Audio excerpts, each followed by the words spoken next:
owe, who we owe that money to, and what that money went for. That is what Baba wanted us to achieve here, an audit of our debt. That is not something you can tell us that will happen in perpetuity. We had a deadline of 7th of March. On number 9 here, stopping wastage of public resources. Senator Mheshimiwa Gisairo has given you the most clearest example that you lied to us. In fact, they are claiming that the stoppage of money to the First Lady's office was made pursuant to the MOU. That's a blatant lie. That was thanks to the Gen Z. The Gen Z are the ones who forced them to close down those offices of First Lady and Second Lady. And those, what were they called? Prayer warriors that were stationed at State House. And after Gen Z chased those people from State House, the requirement under this particular agenda was to actually see a reduction in public expenditure.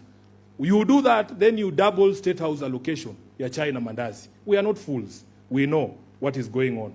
Then we come to the last one, which was protecting and promoting sovereignty of the people. You will see the number of court orders on important matters that the government has violated. It's not about buying vehicles for judges. We were not looking for employment of judges. We were saying the judges who are there, when they give an order, all of us have a responsibility to do what? To obey. That rule of law requires that if a meeting has been convened properly, for instance, under Article 37, there is no reason for you to tear gas that. And we also have spoken about the respect and integrity of political parties, the respect for integrity and independence of political parties, which Ruto has violated to the extent that ODM is no longer recognizable as a political movement. And he also, knows that he owes political parties a lot of money because Baba said, because I wrote what Baba was telling me to write, that we want full implementation of the political parties fund. Up to today, ODM alone is owed 12 billion. Ruto has paid not a single shilling to that debt since the signing of this MOU, and now it has expired. Yes, and that is in the face of ODM has 5 court orders saying government must pay this money for the purposes of building our democracy. And that is why, in conclusion,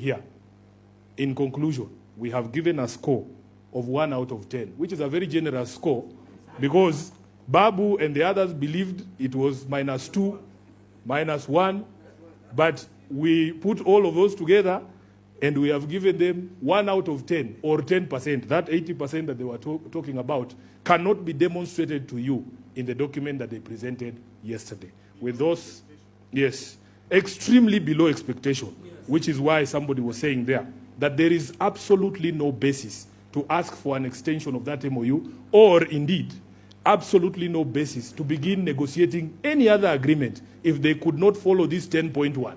What makes you believe that they will follow any other agreement? So with those many remarks, I want to invite the leaders. We will do the